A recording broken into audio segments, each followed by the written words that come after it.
داریم میریم دیگه عزیزم. غذا رو هم نفهمیدیم چی خوردیم. عجله نکن داریم میریم دیگه. خب آخه چه جوری میفهمیدیم غذا چی خوردیم؟ من دلم شور میزنه. اگه مامانم قبل من برسه باشه من متاسفم. اشتباه من بوده، مجبورت کردم، اما با عجله هیچی درست نمیشه. همیشه که قرار نیست بدون اجازه خانواده‌ات با میل خودمون جایی بریم که دختر. باشه فهمیدی چی میگم؟ باشه؟ ما دیگه نمیریم. چرا نمیریم؟ چرا؟ اگه تا الان رسیده باشه خونه، مگه از این به بعد بهمون اجازه میده بریم بیرون آخه؟ آره کاملا درست میگی کارن. فکر کنم وقتشه که به همه دنیا در مورد خودمون بگیم. وقتش دیگه رسیده عزیزم. مگه دیوونه شدی تو؟ میدونی مامانم چی کار میکنه فواد؟ اگه منو بدم به یکی دیگه و مجبورشم درسمو ول کنم، خب اون وقت من چی کار کنم؟ آها خوبه منم همینو میخوام. آره ببین من یه رستوران خیلی خوب دیگه میشناسم. باشه؟ میخواستم با دکتر فؤاد صحبت کنم. بله. شما مادرشون هستین؟ شما از کجا منو شناختی؟ شما کی هستین؟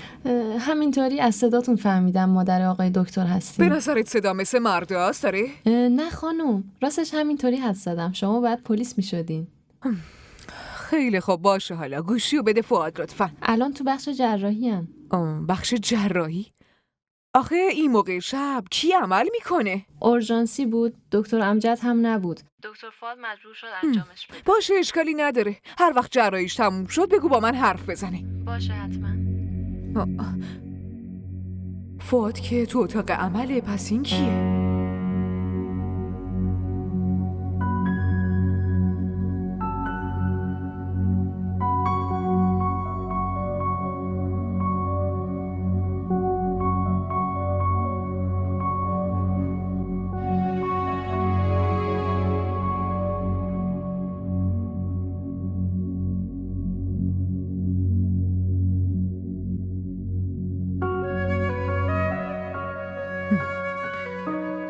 اون کیه ها؟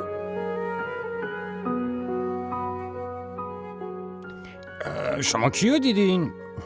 اگه من میدیدم که از تو نمیپرسیدم. بیا مامان خوشگلم، وقتی کسی نیست شما خواب دیدین درسته؟ شما هم که بیاین.